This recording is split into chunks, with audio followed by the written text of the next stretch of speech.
pecado, a pessoa continua, ela é contumaz, ela resiste à graça ali, resiste ao arrependimento. Deus pode desistir de uma pessoa que persiste no pecado? Eu sou o pastor César Cavalcante, sejam bem-vindos a mais um programa de debates da Rádio Musical FM. Nós vamos juntos até o final dessa programação. Que Deus nos ajude a termos um bom programa, que o nome do Senhor seja glorificado. Na técnica do programa, o Rafael Berdinazzi, e você pode participar com a gente mandando seu áudio para 0 operadora 11 9 8484 9988 011 aqui em São Paulo, 984849988. E esse tema vai tocar lá no assunto de calvinismo versus arminianismo, eu acho. Vamos lá. Com a gente aqui no programa, Bispo Hildo Melo, Igreja Metodista Livre no Brasil. Bem-vindo, Bispo Hildo, muito bom lhe receber mais uma vez, meu irmão. Muito bom estar aqui, obrigado pelo convite, e o tema é palpitante, então vamos à obra. Com a gente também aqui o missionário Cipriano Casassi, da Igreja Batista Jardim Orion. Bem-vindo mais uma vez à nossa mesa de debates. Muito obrigado, pastor César. Para nós é uma grata alegria estarmos juntos para termos uma conversa edificante para o povo de Deus que nos acompanha. E você que está ouvindo a gente pode agendar para estar aqui com a gente ao vivo, que é o caso hoje do pastor Anderson Medeiros, da Igreja Reviver em Cristo, de Olinda, no Pernambuco, direto aqui para conhecer os estúdios do programa. Bem-vindo, pastor. Deus abençoe. Amém. Um grande abraço. Amém. Ele é autor do livro Por que as Mulheres Não Podem Ser Pastoras. Então tá aqui o livro. Eu já recebi esse livro há algum tempo. Deus abençoe, muito bom te receber. Aproveita o debate, muito querido. Obrigado. Deus abençoe. E você também pode participar com a gente, vindo aqui. Será que tudo isso aqui é verdade mesmo? Será que isso aí não é projeção da inteligência artificial? Não, a gente é tudo de verdade. Então vem pra cá e vem assistir com a gente, mas aí você tem que agendar pelo WhatsApp, 984849988. Chega de conversa e vamos pro debate. Bispo Hildo, Deus, ele desiste de uma pessoa que persiste no pecado ou não? Como o senhor entende essa questão aí da perseverança dos salvos, dos santos? Como é que é? Então, eu acredito que existe apostasia. A possibilidade de apostasia é clara e inúmeras são as advertências, tanto no Antigo como no Novo Testamento, que a aliança que Deus faz com Abraão, que fez a aliança do Antigo Testamento, a aliança do Novo Testamento, ela é condicional à fé e a permanência nessa fé. Não basta um dia você ter tido fé, é necessário você permanecer, você tem que continuar. Então Deus desiste. Eu diria que a melhor maneira de dizer isso é que a pessoa é que desiste de Cristo. A pessoa é que se desvia. Deus sempre permanece fiel. Deus ele é bondoso, é misericordioso, é gracioso, mas ele vai respeitar o seu livre-arbítrio, ele vai respeitar a sua decisão. Ele oferece, ele veio para os que eram seus, mas os seus não receberam. Ele reconhece, ele chora, ele se lamenta pela rejeição de Israel, por exemplo, né? E tem um texto aqui que eu acho que ele é, o livro de Hebreus como um todo, capítulo 6, capítulo 10, e eu pego aqui um trechinho do capítulo 3 para ler, e baseado nisso não tem saída, não tem como interpretar essas passagens de outra maneira. Veja só, 3. Capítulo 3, versículo 12. Portanto, irmãos, repare bem, irmãos, cuidem para que nenhum de vocês tenha coração perverso e incrédulo, que os desvie, olha só, os desvie do Deus vivo. Advirtam uns aos outros todos os dias, enquanto ainda é hoje, para que nenhum de vocês seja enganado pelo pecado e fique endurecido, porque nos tornaremos participantes de Cristo se de fato mantivermos firmes até o fim a confiança que nele depositamos no início. Lembre-se do que foi dito: hoje, se ouvirem a sua voz, não endureçam o coração, como eles fizeram na rebelião. E Paulo trabalha esse tema quando ele pega em 1 Coríntios capítulo 10, ele exatamente cita o povo de Israel, um povo que foi batizado em Moisés na nuvem e no mar, comeram né, do maná, do que é espiritual, beberam. Todas as ilustrações do Antigo Testamento que apontam... Os pré-requisitos. Quer dizer, batismo, ceia, alimento...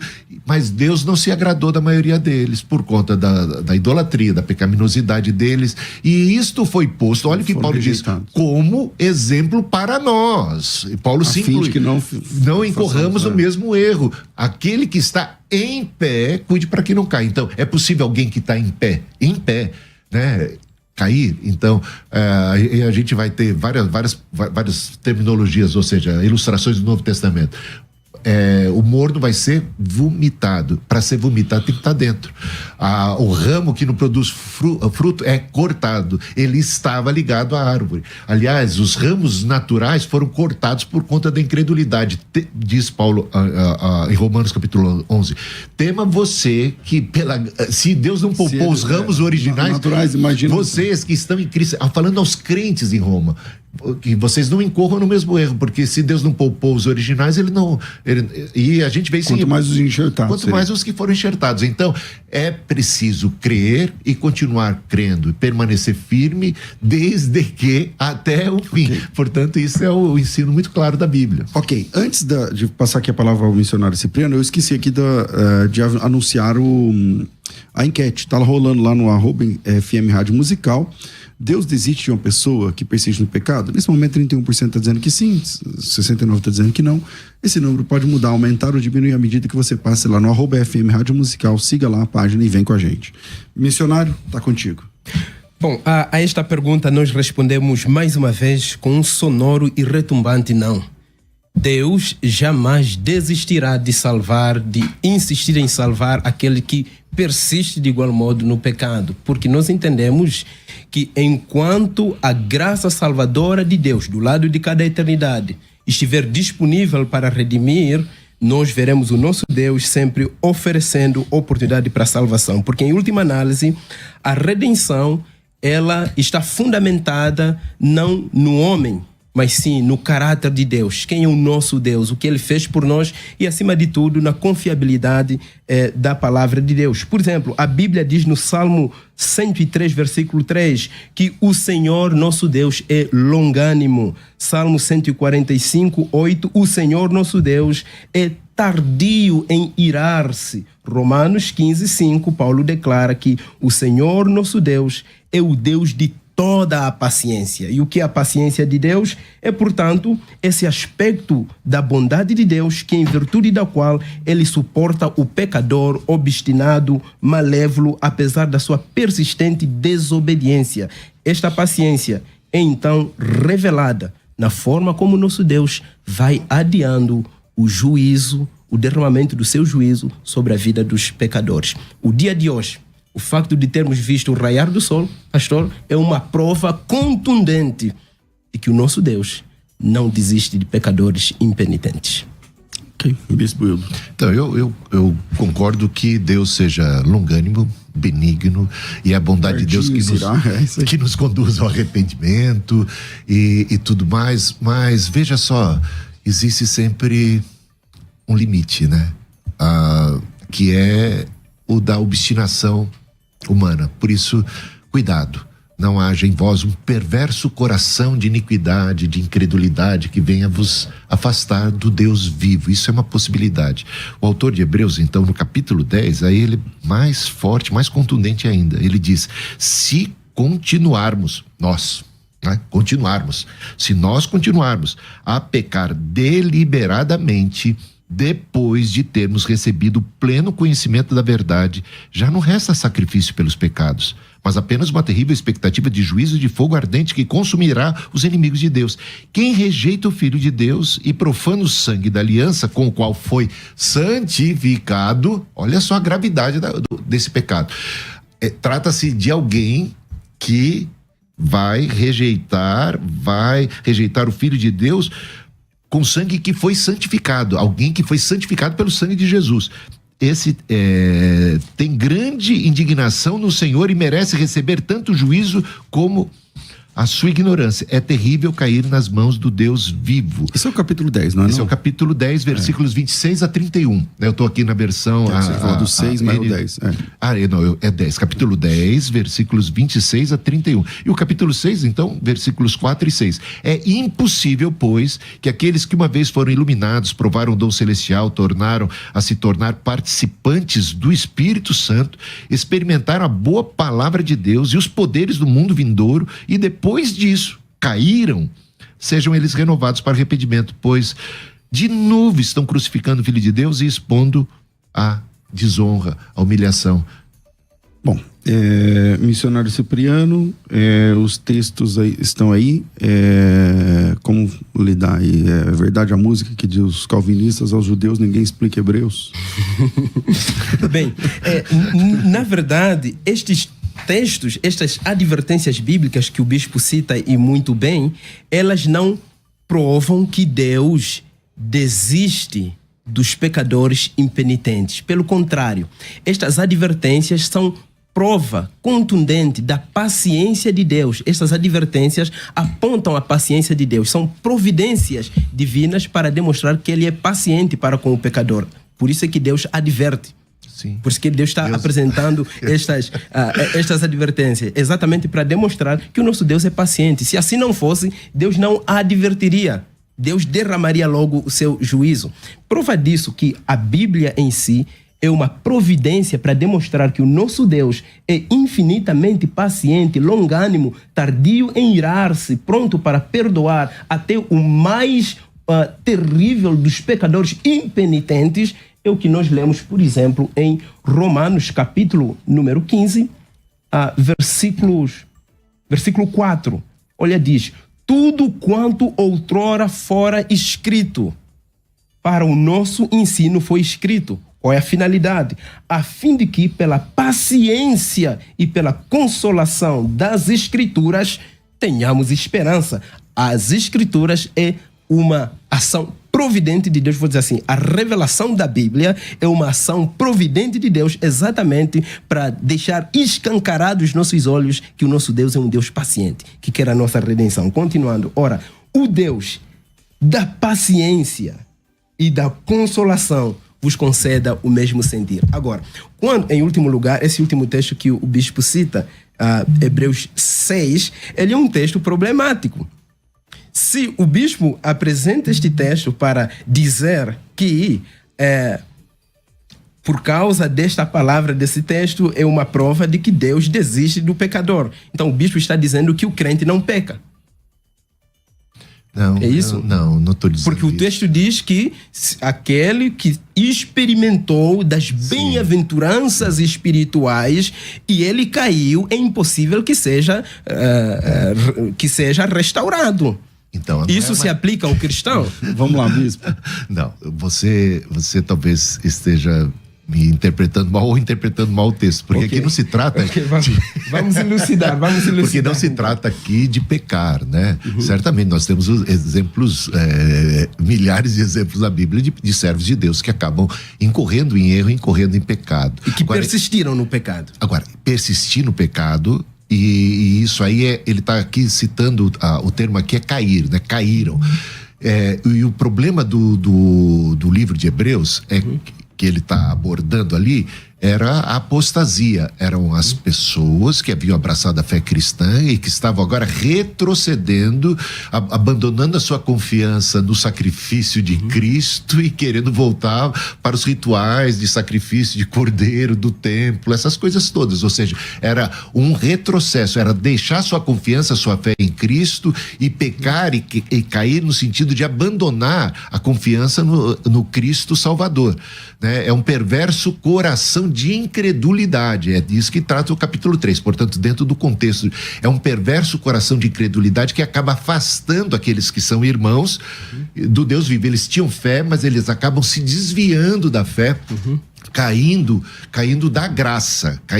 Se você cai da graça, se você cai da fé e da confiança em Cristo, então não resta para você que experimentou todas essas descrições aqui que são óbvias e claras de alguém que é crente, de alguém que é verdadeiramente, genuinamente cristão. Ele participou do Espírito Santo, ele conheceu a Cristo verdadeiramente, os poderes do mundo vindouro, então ele teve essa real participação.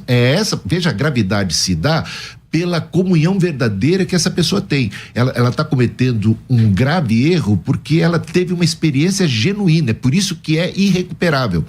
Porque se não fosse o caso de crentes verdadeiros e que estão agora abandonando a fé em Cristo, a sua confiança em Cristo, estão caindo da fé, então por que eles seriam irrecuperáveis? Por que seria impossível renová-los? Veja, porque eles estavam com vida e perderam essa vida porque deixaram, aí abandonaram e viveram agora deliberadamente em pecado, e o pecado aqui mais grave é a incredulidade, eles romperam com a sua confiança com Cristo. Então trata-se disso, não é um pecado, porque a gente vai para a Epístola de João, se dissermos que não temos pecado, somos mentirosos, mas também nós somos chamados para viver uma vida de vitória sobre o pecado, né? Para a gente se conformar, para continuar desenvolvendo a nossa salvação com temor e tremor. Missionário. O bispo entende que Hebreus 6 está falando do crente verdadeiro? Obviamente, como não entender dessa forma? Então, estes que é impossível serem restaurados, Sim. São crentes que pecam? Não, são crentes que caíram da graça, que apostataram da fé cristã. O crente pode cometer o pecado da apostasia? Pode. É disso que trata o livro de Hebreus. É disso que a gente leu aqui, o capítulo 3, o capítulo 10, capítulo 6. Então estamos partindo da ideia de que a obra da redenção, ela é incompleta. Não, de jeito nenhum. Mas o que tem a ver, por exemplo, o que a apostasia é uma pessoa deliberadamente sair de onde estava, abandonar onde estava. Isso não tem a ver com a obra da redenção ser ou não ser incompleta, né? Ou tem? Tem. Por quê? Porque um crente verdadeiro, ele jamais cometerá o pecado da apostasia. Porque Deus dá graça para que o crente persevere até ao fim. Eu concordo que Deus dê graça para que o crente persevere até o fim. Eu concordo que Deus nos deu armas que são poderosas em Cristo. Ele nos dá armadura. Agora compete a cada um de nós nos revestirmos desta armadura e permanecermos firmes e fiéis até o fim. Porque é a este vencedor que o Senhor jamais riscará o nome do livro da vida. Se não, cuidado para que ninguém roube a tua coroa. É possível. Tais advertências só seriam colocadas aqui nas escrituras se a apostasia e se perder a salvação fosse realmente um risco para o cristão. Como que o senhor entende apostasia? Quando alguém fala assim pro senhor, professor, defina apostasia. O que é apostasia então, por irmão? Já que o crente verdadeiro não pode apostatar nunca, então Sim. Quem apostata da fé? A apostasia é um endurecimento voluntário sobre a verdade do evangelho, sobre Deus. É uma declaração de incredulidade. Ok, mas quem comete essa declaração? Somente aqueles que não foram eleitos. Então, como é que você vai sair de uma coisa que você nunca entrou? Porque apostasia, o prefixo crentes. apó ali é virar as costas e sair. Isso. É dar as costas, Sim. né? Então, apostatar da fé é virar as costas para Jesus, para o seu sacrifício e ir embora. Sim. É a palavra. Como que uma pessoa que nunca esteve na fé, realmente, pode sair... Como que você pode sair de um lugar, de uma sala que o senhor nunca entrou? Como que o senhor pode perder uma coisa que o senhor nunca teve? Como que é essa ideia? Aqueles que fizeram uma confissão de fé falsa. Estes podem apostatar. Então, mas ele nunca esteve na fé, certo? Não, nunca Então, foi salvo. Permanece a pergunta. Como que você sai de um lugar que você nunca entrou? Ele fez uma confissão, fez embora falsa, ele estava ali dentro da igreja, da comunhão com a igreja visível, ele experimentou o dessas Espírito bênçãos. Santo. Ele foi participante do Espírito Santo. Todas essas terminologias são muito fortes, né? E está dizendo que é impossível, seria impossível para uma pessoa que nunca nem foi cristã de verdade, ela se arrepender e se tornar verdadeiramente cristã, porque aqui está dizendo que é impossível ela ser restaurada. Dada a gravidade. Veja o capítulo 10, que é o texto que a gente leu do capítulo 10 de Hebreus. E aqui tem 2 Pedro, capítulo 2, versículos 20 até 22. E quando alguém escapa da maldade do mundo, ao conhecer nosso Senhor e Salvador Jesus Cristo, mas depois se deixa emaranhar e se escravizar novamente, portanto, é alguém que escapou do mundo e deixou de ser escravo. Agora, se depois de tudo isso ele se deixar escravizar novamente pelo pecado, está pior do que antes. Teria sido melhor nunca haver conhecido o caminho da justiça do que conhecendo-o, rejeitar a ordem recebida para viver de modo santo. Nele se confirmam os provérbios: o cão volta ao seu próprio vômito e a porca lavada volta a revolver-se na lama. Trata-se ou não aqui de uma advertência gravíssima para cristãos que foram lavados, que foram libertos da escravidão do pecado e que retornam novamente para essa escravidão. Veja, é impossível aqui. Ele volta pro vômito. É o cão que vomitou, que ele botou para fora aquilo que era carnal pelo sangue, pela graça de Cristo, que ele foi lavado pelo sangue de Jesus, que conheceu a Deus, deixou a escravidão do pecado, voltou para essa escravidão. A gravidade aqui, o seu estado é pior. Veja, o autor de Hebreus trata do mesmo assunto, o seu estado fica pior, irrecuperável. É grave o pecado da apostasia. Tá entendendo? Missionário. O bispo está entendendo este último texto como apostasia? O cão voltou ao seu vômito? Sim, para mim, porque ele tá voltando para a escravidão da qual ele foi liberto. Ele está simplesmente apostatando da fé. Ele conheceu, ele virou as costas, ele se deixou envolver de novo pelas coisas do mundo e agora voltou a ser um escravo do pecado. Ele já não é mais servo da justiça, ele já não é mais servo de Deus, ele voltou a ser servo do pecado. A apostasia é um pecado impassível de perdão. O apóstata não pode ser perdoado. É o que eu creio. Ok. Ao longo do ministério do bispo, o bispo já celebrou a restauração de um crente que havia voltado ao mundo? Uma coisa que... Um desviado, você fala? Sim. Um desviado. Eu não entendo que uma pessoa desviada, digamos assim, possa ser categoricamente já taxada como um apóstata. Porque... eu não estou dizendo que o desviado é apóstata. Estou dizendo que a gente está pegando esse texto, o cão voltou ao seu vômito. Sim. Porque existem várias possibilidades aí. Quem vai saber realmente que uma pessoa... É só Deus que vai poder julgar se uma pessoa cometeu esse pecado, porque o apóstolo João diz, há pecados para a morte, pelos quais eu digo, nem ore mais por essas pessoas. Existem pessoas que vão pecar, um pecado gravíssimo, que não tem pecado, não tem perdão. Então, eu não posso... olhando aqui para um irmão que se desviou, ou que se ele era verdadeiramente crente, se ele realmente é uma pessoa fraca na fé, porque às vezes ele é uma pessoa... Sabe, né? Então só Deus sabe, eu não saberia julgar, como você me coloca assim numa situação de julgar, eu não teria essa capacidade. É um silogismo, lógico. Sim. Vamos imaginar, nós estamos entendendo o seguinte, que usando a imagem, o cão voltou ao seu vômito. Sim. Ok. A porca lavada voltou ao lamaçal. Sim.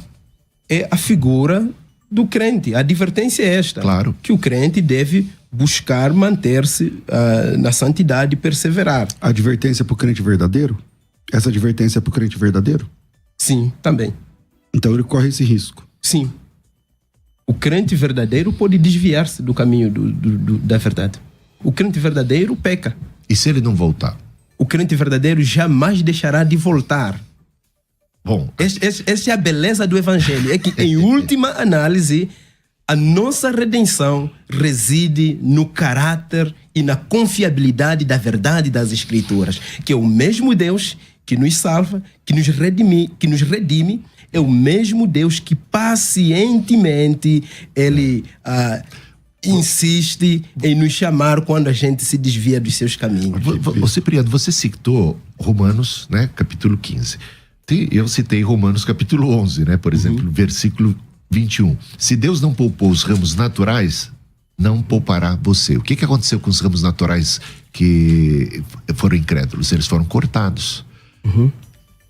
Qual é a ameaça aqui para aqueles que são ali, os cristãos em Roma, que estão hoje, foram enxertados? Vejam só a terminologia, eles foram enxertados pela fé. Se eles incorrerem, né, por isso as advertências: cuidado, não haja em vós um perverso coração de incredulidade, que vos afaste do Deus vivo. Então é possível que alguém que tem fé venha a adquirir, né, por uma série de razões, abraçar a incredulidade, deixar-se tomar pela incredulidade, de modo a afastar-se e ser cortado. Olha a advertência.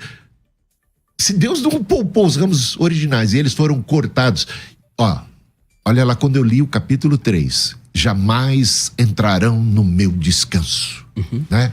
Esses que foram cortados, eles incorreram num grave erro e pereceram no deserto. Eles pereceram no deserto. E isso tudo é colocado como advertência para nós. Aquele que está em pé, cuide para que não caia. É alguém que está em pé, é alguém que foi liberto. Você fala da redenção, o poder da redenção, eu acho ele maravilhoso. Olha lá no Êxodo, olha a redenção que o Senhor proporcionou para eles. Eles foram libertos e redimidos com um braço forte. O Senhor deu para eles todas as condições e graças, mas eles rejeitaram, persistiram no erro. Deus foi misericordioso com eles, foi paciente com eles inúmeras vezes, mas eles acabaram abraçando a incredulidade, por isso pereceram no deserto. Isso serve de advertência para nós. Isso não diminui a redenção e o tamanho do poder de Deus, mas existe sim a possibilidade de a gente acabar, por conta da incredulidade, sendo cortado, e é isso que aqui é posto. Missionário. Foi ótimo o bispo ter usado a figura de Israel, porque eu penso que Israel é uma das maiores ilustrações que nós temos nas Escrituras a respeito da paciência de Deus, da longanimidade de Deus em relação ao pecador. Uma questão: todo Israel deixou de entrar na Terra Prometida? Não. Sim, só os incrédulos, né? Sim. Os incrédulos deixaram de entrar na Terra Prometida. Estes incrédulos deixaram de ser objeto da paciência de Deus? De jeito nenhum. Deus foi paciente com eles o tempo todo. Até com estes incrédulos que não entraram. Sim, mas eles acabaram sendo condenados, pereceram no deserto por conta da incredulidade. Porque Deus desistiu deles? Porque eles desistiram de Deus. Então Deus desiste de salvar um pecador? Não, Deus amou o mundo de tal maneira que deu seu filho unigênito. Ele continua amando, só que... a gente encerrou o debate, né, pastor? É que há uma condição, né? É uma condição. Você acha que a gente concordou, hein? Não, olha, eu vou concordar totalmente com você que Deus é super paciente, gente, que não é assim, eu diria, não é por causa de um pecado, não é por causa de uma fraqueza que você vai perder a sua salvação. Mas se você tiver um coração obstinado de incredulidade, se você não desenvolver a sua salvação com temor e tremor, né? Porque Deus é quem opera em nós o querer, o efetuar. Mas cumpre a mim e a você desenvolver. Veja só, e que uma cooperação. Deus nos dá as graças, Deus nos proporciona todas as coisas, Deus está conosco, Ele é paciente. Quando a gente cai, Ele estende a mão para a gente levantar. Mas se a gente não atentar, se a gente não perseverar na fé, porque salvação é Cristo, salvação está em Cristo, Ele é caminho, não basta você ter entrado no caminho lá atrás, não é uma coisa, um momento estanque, é uma caminhada com Cristo. Então eu preciso ter entrado em Cristo, nesse caminho, continuar nesse caminho até o fim. É essa certeza que temos, que se nós perseverarmos até o fim, seremos salvos. Nós fomos salvos, estamos sendo salvos e seremos salvos em Cristo, na fé. Fora disso, a gente não tem esperança. Então, o bispo concorda que as advertências bíblicas para permanecermos no caminho do Senhor, elas são verdadeiras. Com certeza. Concorda? Claro. Que nós devemos buscar viver em santidade. Exatamente. E o bispo também concorda que nós, quando decidimos obedecer estas advertências das Escrituras, é porque o nosso querer e o efetuar vem do Senhor? Com certeza. Então o bispo concorda que é Deus soberanamente que faz com que os crentes verdadeiros perseverem, certo? Eu concordo que é pela graça de Deus e por toda essa obra do Senhor que nós somos capazes de perseverar. Uau, parece que a gente concordou mais uma vez. Nesse sentido, sim. Não é? Porque todo aquele que é genuinamente salvo,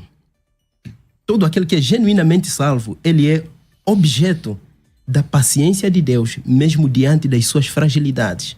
O crente peca, quando ele cai, Deus não desiste de ir atrás deste crente para redimi-lo. Concordo plenamente. Mas agora, não só o crente que Deus vai atrás para restaurá-lo, também aqueles que foram, desde antes da fundação do mundo, predestinados para a perdição, também são objetos da paciência de Deus. Mais uma vez, usamos o exemplo de Israel como ilustração. Romanos capítulo 9, o versículo 16, o versículo 22. Que diremos, pois, se Deus, querendo mostrar a sua ira e dar a conhecer o seu poder, suportou com muita longanimidade, com longo ânimo, com paciência, até mesmo os vasos de ira preparados para a perdição. Aquele reduto de Israel que não entrou na terra prometida, ele não deixou de entrar porque Deus desistiu deles. Ele deixou de entrar porque eles foram preparados como vasos de ira.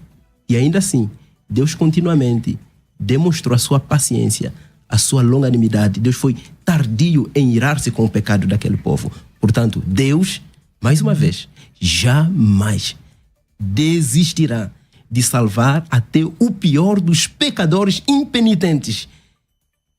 Bom, eu tenho que fazer um intervalo nesse ponto por conta do nosso horário, já passei 3 minutos. Vira aí, Rafa, a gente volta já e na volta a gente continua com esse debate. Deus desiste de uma pessoa que persiste no pecado? Vira aí, a gente volta já. Vai. Estamos de volta com o programa. Eu terminei o primeiro bloco com o missionário Cipriano e volto com o bispo Hildo Melo. Então, no último bloco, na última fala, o Cipriano disse que a Romanos capítulo 9, então, estaria ensinando que Deus, desde a eternidade, já havia destinado para a perdição, seriam vasos de ira, aquele enorme grupo de judeus a quem o próprio Senhor no Antigo Testamento diz: vós sois raça eleita, sacerdócio real, nação santa, povo de propriedade exclusiva de Deus. Veja só, então fica muito complicado. Paulo ora por esses vasos de ira, ele trabalha, ele faz tudo até para que eles possam abandonar essa incredulidade, e promete que haverá um tempo em que Israel vai voltar-se para Cristo, né? vai abraçar a fé. E se eles deixarem a incredulidade, então há esperança inclusive para eles. Eu vejo que até o pecado que eles cometeram não é tão grave. Isso diz o autor de Hebreus no capítulo 10.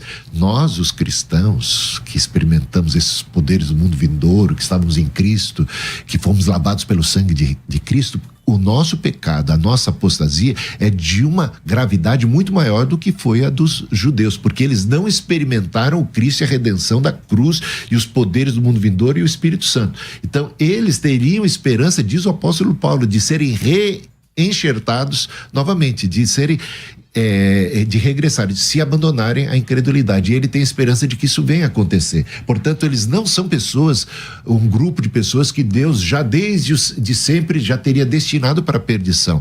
Aliás, a exortação aqui é que nós não incorramos o mesmo erro, porque para que a gente não venha a passar pela mesma situação de ser cortado.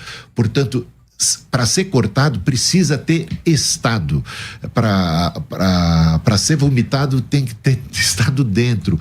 Todas essas exortações falam sobre o perigo real para crentes genuínos. Veja só o que Paulo diz em 1 Coríntios 15:2: pelo evangelho vocês são salvos se apegarem firmemente à palavra que lhes preguei, caso contrário vocês têm crido em vão.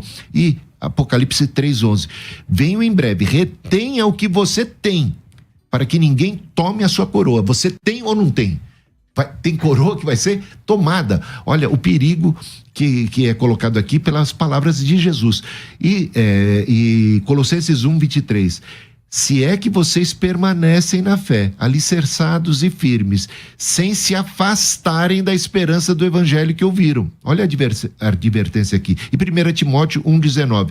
Conservando a fé e a boa consciência que alguns rejeitaram e por isso naufragaram na fé. Para naufragar na fé, tem que ter estado no barco da fé. Concorda comigo? Então, não tem como a gente escapar desse fato. Apesar da misericórdia, da graça e de toda a providência divina, há a possibilidade, sim, de apostasia. E isso é um perigo enorme, porque ser cortado é lançado fora. Jesus disse para os discípulos: vocês são sal da terra. Vocês são ou não são? Vocês são sal da terra. Mas se o sal se tornar insípido, perder o sabor, ele não presta para mais nada, a não ser lançado fora. Olha só, ele disse que somos sal e que corremos o risco de não sermos mais sal, ou perdermos as propriedades de sal e sermos lançados fora. Há múltiplas, é muita. Eu tô aqui, a gente não tem tempo, né, num programa de 1 hora, de abranger tantas e tantas passagens que apontam para a mesma realidade. Missionário Cipriano. Bom, foi muita coisa, deixa ver até que ponto eu consigo caminhar junto com o bispo. Bispo, a gente parte de leituras hermenêuticas diferentes de Romanos 9, 10 e 11. Isso já ficou perceptível. Mas imaginemos que eu esteja lendo com as suas lentes hermenêuticas, que o bispo me deu a entender que olha para Romanos ainda para o Israel a partir da perspectiva de um Israel étnico, que aguarda um momento para ser para crer no Messias, não é? Em Cristo Sim. Jesus. Sim. Acredita nisso? Creio. Ok. Se de facto isto for verdade, imaginemos por que eles até então não creram. Deus desistiu deles? Não. Então Deus continua insistindo para que eles venham a crer? Com certeza. Então, mais uma vez, a gente concordou. Então, mais uma vez, concordamos. Mas isso não garante que vão crer. Sim, mas pelo menos... Sim, eu concordo. Pelo menos responde a nossa pergunta. Mas desde o início ele tem falado assim: não, eu creio que Sim. Deus é longânimo, tal, Deus Sim. é perseverante, Deus persevera ali na. Ok. Mas isso não garante que todos irão crer, não é? Sim. Mas Deus é certeza. longânimo para com todos, mas nem todos vão crer. Esse é o ponto. A questão é a seguinte: o impressionante da bondade de Deus, da paciência de Deus é exatamente isso. Não é o facto de Deus ser paciente e misericordioso que o ser humano vai tomar isso como justificativa para viver no pecado, para entregar-se a uma vida pecaminosa. Claro, muito pelo contrário. É a paciência de Deus que vai deixar o ser humano mais, vou se dizer, tocado pelo ser e pelo caráter de Deus e fazê-lo correr para Deus. Como continuar vivendo uma vida contrária aos propósitos de um Deus que muito nos tem amado e aguardado de forma paciente? É isso que Paulo trabalha, por exemplo, em Romanos capítulo 2, versículo 4. Ou desprezas a riqueza da sua bondade e tolerância e longanimidade, ignorando que a bondade de Deus é que te conduz ao arrependimento. Mais uma vez, fazendo aqui pegando aqui um gancho, nós sabemos que existe uma série de eventos que devem ocorrer até que se revele o grande dia do Senhor, o dia escatológico, até que se encerre esta era presente e o juízo de Deus seja derramado sobre todos os pecadores impenitentes. Existem várias questões que fazem com que este dia ainda não chegue. E uma delas, certamente, é a manifestação do anticristo que a gente aguarda, se já não esteja entre nós. Mas tem uma razão também que Pedro vai apontar. Que razão é esta? É a longanimidade de Deus. Por que nós acordamos na manhã de hoje, vimos o raiar do sol, não vimos a ira justa de Deus sendo derramada sobre a humanidade? Por uma única, simples e justa, retumbante razão. Diz em 2 de Pedro, capítulo 3, versículo 9... Pedro vai dizer o seguinte: que Deus é longânimo para conosco, não querendo que nenhum pereça, senão que todos cheguem ao arrependimento. Ou seja, enquanto neste exato momento um pecador impenitente nos ouve, neste momento, persistindo no pecado, Deus pacientemente persiste também em buscar restaurá-lo e salvá-lo. Sim, o que não garante a salvação de quem quer que seja. Porque, veja só, Jesus, ele chorou sobre Jerusalém. Jerusalém, Jerusalém, que matas os profetas, apedrejas tantos quantos te são enviados. Quantas vezes eu quis, como a galinha ampara seus pintinhos, eu quis salvar vocês, mas vocês não quiseram. Portanto, a paciência, a longanimidade de Deus, de Cristo em relação a Israel, foi proposta continuamente. Eles não deixaram de ser salvos, eles não caíram naquela condenação por falta de providência divina, mas porque eles é que rejeitaram a bondade, a misericórdia graciosa do Senhor derramada sobre eles. A graça de Deus se manifestou salvadora a todos os homens. As misericórdias de Deus estão sobre todas as suas obras, só que depende de cada um de nós. O juízo é esse, a luz vem ao mundo, mas tem gente que ama mais as trevas do que a luz. Então, é nisso que reside a condenação final. Não em que Deus esteja mandando Cristo para ser o condenador, ele veio para salvar, mas a salvação acaba não acontecendo, não se concretizando na vida daqueles que ousam, né, insistem em rejeitar o Salvador. Por isso há choro, por isso há lamento. E essa graça, essa bondade, você lê um texto que nós arminianos amamos, né? Porque a vontade de Deus é que todo mundo seja salvo. Ele não quer que ninguém pereça, ninguém, não apenas um grupo seleto de gente predestinada, eleita para a salvação, como os partidários da sua perspectiva teológica normalmente defendem, que Deus ama as pessoas de maneira distinta, só concede amor e misericórdia e salvação para um grupo que ele predeterminou desde antes da fundação do mundo para serem salvos. Nós não, a graça de Deus se manifesta salvador para todo mundo e o amor de Deus está aí, só que precisa ter fé. Isso, e a fé é a condição. Bispo, todo crente salvo graciosamente mediante a fé em Cristo Jesus, ainda que caia no pecado, jamais deixará de ser restaurado.